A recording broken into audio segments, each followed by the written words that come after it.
Hello everyone, welcome back to my new video.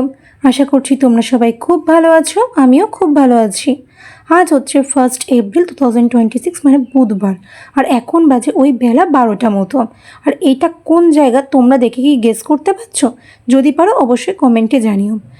আজ প্রায় বহু বছর পর আমি যাচ্ছি আমার মামার বাড়িতে একটু অনুষ্ঠান অ্যাটেন্ড করতে। আর বারাসাত চাপাজালি মোড় থেকে আমার মামার বাড়ি যাওয়ার বাস পাওয়া যায়, তাই সেখান থেকে আমি আমার গন্তব্যে যাওয়ার বাসে উঠে পড়েছি। বাসে জার্নি করলেই আমার ভমিটিংয়ের সমস্যা হয়, তাই জন্য যখন একা জার্নি করছিলাম তখন ভীষণ ভয় হচ্ছিল যে আবার না বাসের মধ্যে এখন ভমিটিং হয়, তাহলে নিজেকে কীভাবে সামলাবো। কিন্তু কোনো কিছুই হয়নি, কারণ বাসটা একদম ফাঁকা ছিল, তাই জানলার ধারে সিট নিয়ে আমি বসে খুব ভালোভাবেই মামার বাড়িতে টাইম মতো পৌঁছে গেছি। যেহেতু অনেক বছর পর একা প্রথমবার আমি যাচ্ছি আমার মামার বাড়িতে, আমি তোমার মামার বাড়ির লোকেশন ভুলেই গেছিলাম। আমার বাবা আর আমার মাসি আমাকে ল্যান্ডমার্ক বলে দিয়েছিল, সেই মতো কিন্তু আমি বাসে বলেছিলাম আমি কোথায় নামবো। আর আমি আমার বাবা আর মাসিকে বলেছিলাম মামার বাড়ির রাস্তার সামনে এসে দাঁড়িয়ে থাকতে, কারণ আমার মামার বাড়িটা একদম রাস্তার ওপরে, মানে বাস থেকে নামলেই মামার বাড়ি দেখা যায়। কিন্তু বাসওয়ালাকে যেহেতু আমি প্রপার গাইডেন্স করতে পারিনি আমি কোথায় নামবো, তাই বাস থেকে আমাকে অনেকটা দূর নামিয়ে দিয়েছিল। সেখান থেকে বেশ কিছুটা হেঁটে তারপর আবার আমাকে আমার মামার বাড়ি পর্যন্ত আসতে হয়েছে। লম্বা 2 ঘন্টার জার্নির পর আমি পৌঁছে গেছি মামার বাড়ি। আর এত গরমে ভীষণ টায়ার্ড লাগছিল। 12:30টায় বাস ছাড়লেও পৌঁছাতে পৌঁছাতে বেজে গেছে আমার মামার বাড়িতে 2টো। আর পৌঁছানোর সঙ্গে সঙ্গে আমি পেয়ে গেছি দেখো রিফ্রেশমেন্টের জন্য এখানে রসনা। আর এই যে পুচকি সুন্দরীটাকে দেখতে পাচ্ছ, এ হচ্ছে আমার মামাতো ভাইয়ের মেয়ে। আর এরই আজ 5 বছরের জন্মদিন। সেই উপলক্ষে আমি আজ প্রায় 10-12 বছর পর গেছিলাম মামার বাড়িতে। আর এই প্রথমবার কিন্তু আমি গিয়ে মামার বাড়িতে একে দেখছি। বাদ্রিগাল কিন্তু খুব ভালোভাবেই সেজেগুজে ছিল, কিন্তু এত অতিরিক্ত গরম পড়েছে, তার মধ্যে এত লোকজনের ভিড়, যে ওর গরমে খুব অস্বস্তি হচ্ছিল, তাই ও সাজগোজার কিছুই রাখিনি। ওর পাশে যে জামাটা দেখছো পরে রয়েছে ওটাই কিন্তু ওর বার্থডে ড্রেস, কিন্তু গরমে ও ওটা পরতে একদমই চাইছিল না। অনেকবার বলা হয়েছিল জামাটা পর তাহলে ছবি ভালো আসবে, কিন্তু ওর গরমে অস্বস্তি হচ্ছিল, তাই আর ওটা পরিনি। আর এত ভালো ভালো যে দেখছো তোমরা খাবার রাখা রয়েছে, ও কিন্তু সেরকম কিছুই খায়নি। শুধুমাত্র যে আমের চাটনিটা ছিল সেটাই ও মন দিয়ে খেয়েছে। বসে খাবার জায়গা পাইনি, তাই জন্য আমরা দুজন এখন দাঁড়িয়ে দাঁড়িয়ে খাচ্ছি রাস্তার মধ্যে। যেহেতু অনেকটা বেলা হয়েছিল, আমার আর আমার বোনের খুব জোর খিদে পেয়ে গেছিলো, তাই আমরা দুজনেই গেছিলাম খাবার জায়গায় খেতে বসার জন্য। কিন্তু সেখানে গিয়ে দেখছি সব সিট বুক হয়ে গেছে, তাই দুজন দুটো হাতে বেগুনি নিয়ে আমরা বেরিয়ে পড়েছি আশপাশটা একটু ঘুরে দেখার জন্য। প্রায় বছর 10 কিংবা 15 বছর হবে, এত বছর পর আবার এসছি মামার বাড়ি। আগে এই জায়গাগুলোয় রেগুলার ঘুরতাম, মানে আসতাম যখন ছোটোবেলায়। 10-15 বছর পর আবার আসা হয়েছে। অনেক জায়গাগুলো পরিবর্তন হয়েছে, আগের থেকে অনেক স্মার্ট হয়েছে, অনেক উন্নত হয়েছে, কিন্তু সেই ফাঁকা মাঠ পুকুর এখনও রয়েছে। আমাদের মামার বাড়িটা যেহেতু খুবই অল্প ছোট জায়গার মধ্যে, সেখানে অনেক লোকের ভিড় হওয়ায় ভীষণ পরিমাণে গরম লাগছিল। আর ওখানে সেরকম বসার জায়গাও ছিল না, তাই আমি আর আমার বোন একটু মাঠের দিকে এসে বসেছিলাম। বেশ সুন্দর ঠান্ডা ঠান্ডা হাওয়া দিচ্ছিল।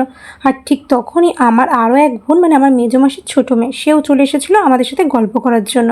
3জন মিলে অনেকক্ষণ গল্প করার পর বুঝলাম এবার আমাদের খিদেটা বেশ জোরেই পেয়েছে, তাই এবার আমরা চলে এসেছি আবার মামার বাড়িতে। আর যেখানে খাবার দেওয়া হচ্ছিলো সেখানে এসে আমরা বসে পড়েছি টেবিলে খাবার খেতে। খেতে বসার সঙ্গে সঙ্গে আমাদের ছোটো মাসি আমাদের জন্য এনে দিয়েছে একটা করে জলের বোতল, কারণ গরমটা যেহেতু খুব বেশি পড়েছিল, এই জল ছাড়া খাবার খাওয়া ভীষণ পরিমাণে কষ্টের। আর এখন তোমরা যাকে দেখতে পাচ্ছ, যিনি খাবার পাতা দিচ্ছেন, ইনি হচ্ছেন আমার বড় মামি। এনার ছেলের মেয়েরই কিন্তু আজ 5 বছরের জন্মদিন। আর সেই উপলক্ষে কিন্তু আমরা মামার বাড়িতে সবাই একজোট হয়েছি, খাওয়া দাওয়া করছে। তারপরে আমরা হাতে পেয়ে গেছি একটা করে টিস্যু পেপার। আর যে পাতাটা আমাদেরকে দিয়েছিল সেটা কিন্তু আমরা খুব ভালোভাবে জল দিয়ে ধুয়ে নিয়েছি। আর তারপরে আমাদের পাতে চলে এসেছে একটা করে লেবু। তারপরে আমাদের মেজো মাসি নিয়ে চলে এসেছে আমাদের জন্য একটা করে বেগুনি। যদিও আমরা বেগুনি একটা করে নিইনি, অলরেডি তোমরা দেখেছো আগেও আমরা একটা করে বেগুনি খেয়েছি। আর এই খেতে বসেও কিন্তু প্রায় 2-3টা করে বেগুনি খেয়েছি, কারণ বেগুনিটা বেশ গরম গরম ছিল আর ডালের পাতে খেতে বেশ ভালোই লাগছিল। আর জন্মদিনের অনুষ্ঠান বলে কথা, কেক না থাকলে হয়, তাই আবার আমার ছোটো মাসি নিয়ে চলে এসেছে আমাদের জন্য 1 পিস করে কেক।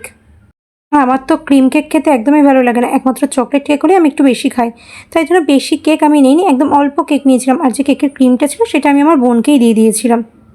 কেক খাওয়া শেষ করতে না করতে পাতে পড়ে গেছে গরম গরম ভাত।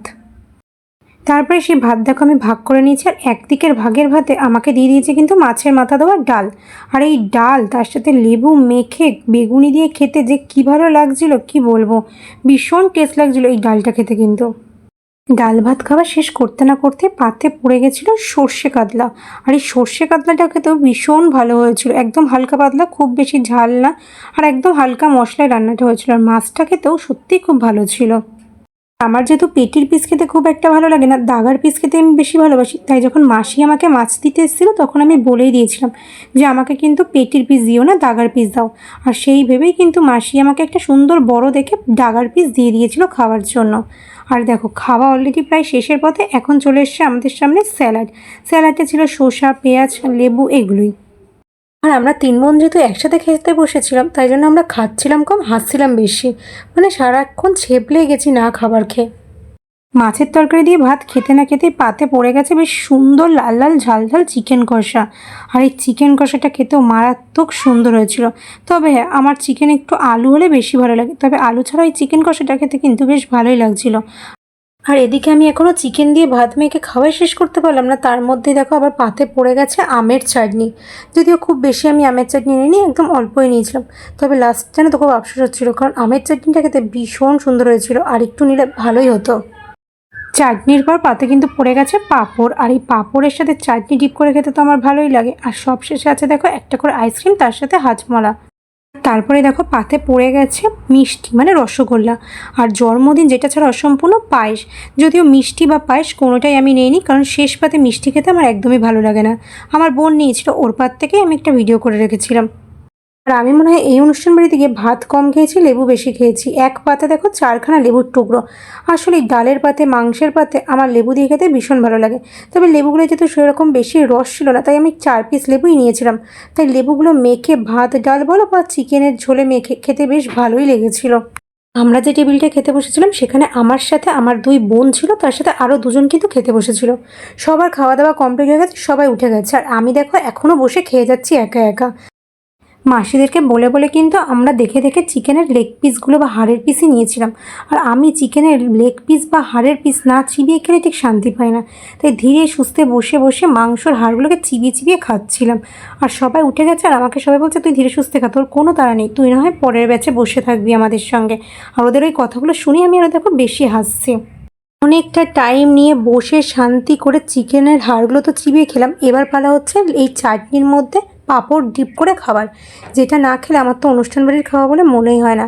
ব্যাস আমাদের হয়ে গেছে খাওয়া দাওয়া। আর যে আইসক্রিম দিয়েছিল না, সেই আইসক্রিমটা একদম গলে গেছিলো, যেহেতু খুব টেম্পারেচার বেশি ছিল, বাইরে রাখা ছিল বেশ কিছুক্ষণ, তাই গলা আইসক্রিমটাই আমি খেয়ে নিচ্ছি।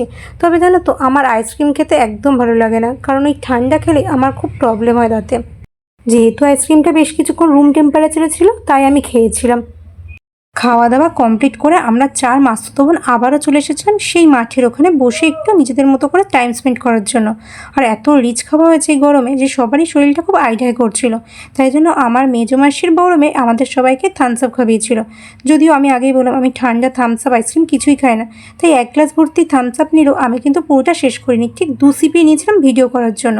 তারপরে ওটা আমি আমার ছোটো মাসির মেয়েকেই কিন্তু দিয়ে দিয়েছিলাম।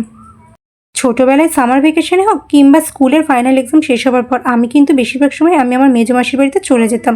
সেখানে গিয়ে আমি আমার দিদি বোনদের সাথে বেশিরভাগ টাইমটা কাটাতাম। আজ অনেক বছর পর আবার সব বোনদের ভাইদের একসাথে বেশ ভালো একটা সময় কাটালাম আজকে আমরা।